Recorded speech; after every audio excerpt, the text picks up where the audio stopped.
Hi పిల్లలు, ఈరోజు మనం ఇంటర్మీడియట్ రెండవ సంవత్సరంలోని గద్య భాగంలో మొదటి పాఠమైన మిత్రలాభం అనే పాఠం యొక్క సారాంశంను తెలుసుకుందామా? మరి మొదటి కథ.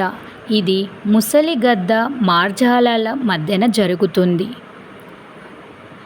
గంగానదీ తీరంలో జువ్వి చెట్టు తొర్రలో జరద్గవము అనే గుడ్డి ముసలి గద్ద ఉండేది. ఆ చెట్టు మీద ఉన్న పక్షులు తాము తెచ్చుకున్న ఆహారంలో కొంచెం ఆ గద్దకు ఇచ్చేవి. ఆ విధంగా ఆ గద్ద అక్కడే జీవించేది. అలా జీవిస్తూ ఆ పక్షుల యొక్క పిల్లలను కంటికి రెప్పలాగా కాపాడేది. ఒకనాడు దీర్ఘకర్ణము అనే పిల్లి ఆ చెట్టుపైన ఉన్న పక్షి పిల్లలను తినాలని ఆ చెట్టు దగ్గరకు వచ్చింది. పిల్లి రావడం చూసి పక్షి పిల్లలు భయపడి కూయడం మొదలుపెట్టాయి. గద్ద ఆ చప్పుడును విని ఎవరో వచ్చారని తలచి ఎవరక్కడా అని హెచ్చరించింది. పిల్లి ఆ గద్దను చూచి, చచ్చాను, దగ్గరకు వచ్చాను, ఇప్పుడు తప్పించుకోవడానికి వీలు కాదు, జరిగేది జరుగుతుంది, కాబట్టి ఏదో రకంగా గద్దకు నాపై నమ్మకం కలిగేలా చేస్తాను అనుకుంది. పిల్లి గద్దకు నమస్కారం అని చెప్పింది. పిల్లిని నీవు ఎవరవు అని గద్ద అడిగింది. అప్పుడు ఆ పిల్లి తాను దీర్ఘకర్ణము అనే పిల్లినని చెప్పింది. గద్ద ఆ పిల్లిని దూరంగా పొమ్మంది, లేకపోతే చంపుతానని బెదిరించింది.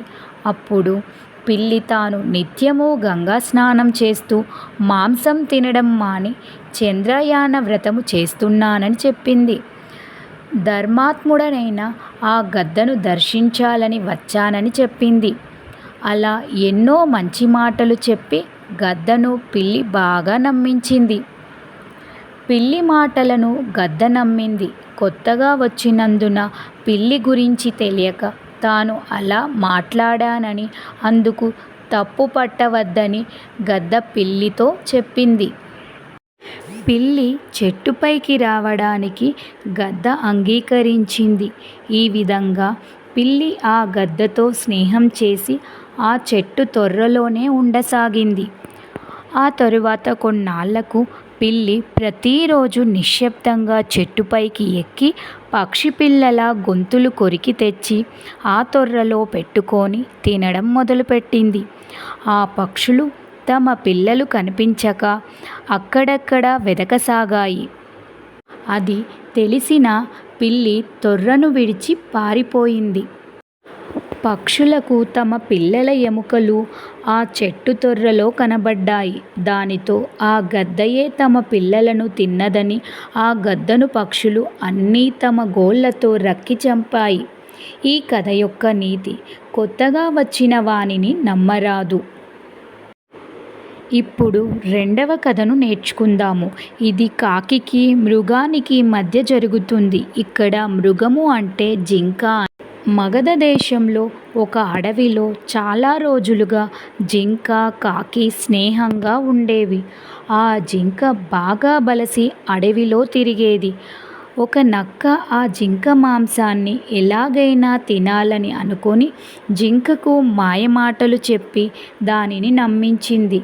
జింకతో స్నేహం చేయాలనే కోరికతో వచ్చానని నక్క చెప్పింది. జింక నక్క మాటలు నమ్మి నక్కను వెంట పెట్టుకొని తాను నివసించే చోటుకు వచ్చింది. కాకి నక్కను చూసి అతడెవ్వరని జింకను అడిగింది.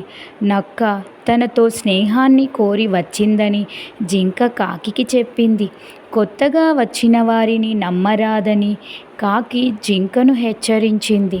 కొత్తగా వచ్చిన పిల్లిని నమ్మి చనిపోయిన గద్దను గూర్చి కాకి చెప్పింది. నక్క కాకిపై కోప్పడింది.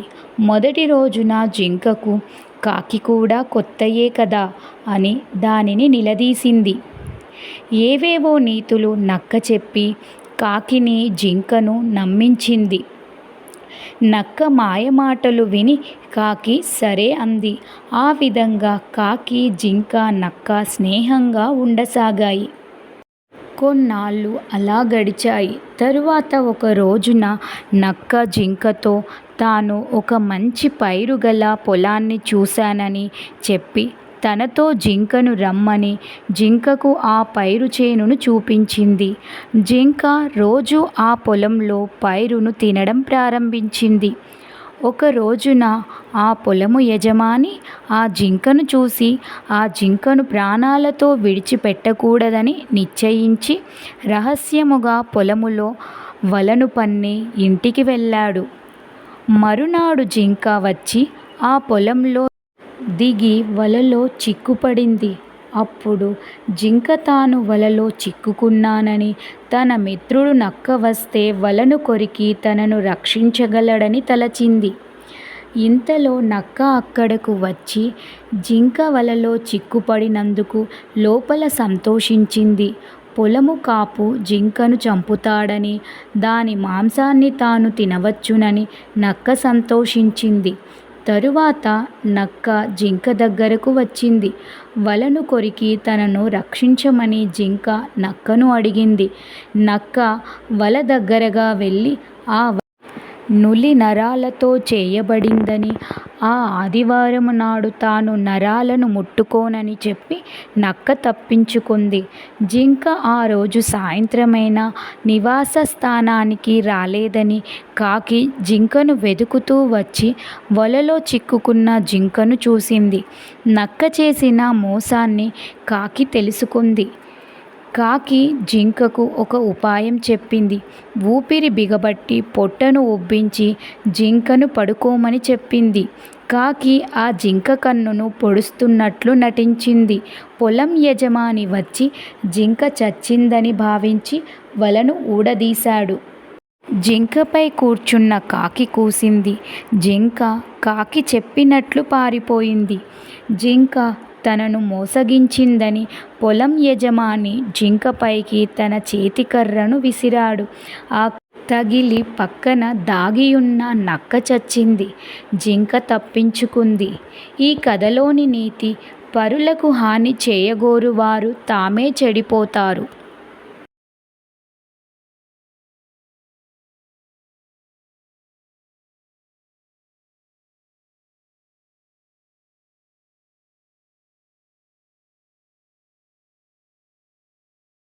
జింకపై కూర్చున్న కాకి కూసింది. జింక కాకి చెప్పినట్లు పారిపోయింది. జింక తనను మోసగించిందని పొలం యజమాని జింకపైకి తన చేతికర్రను విసిరాడు. ఆ కర్ర తగిలి పక్కన దాగియున్న నక్క చచ్చింది. జింక తప్పించుకుంది. ఈ కథలోని నీతి: పరులకు హాని చేయగోరువారు తామే చెడిపోతారు.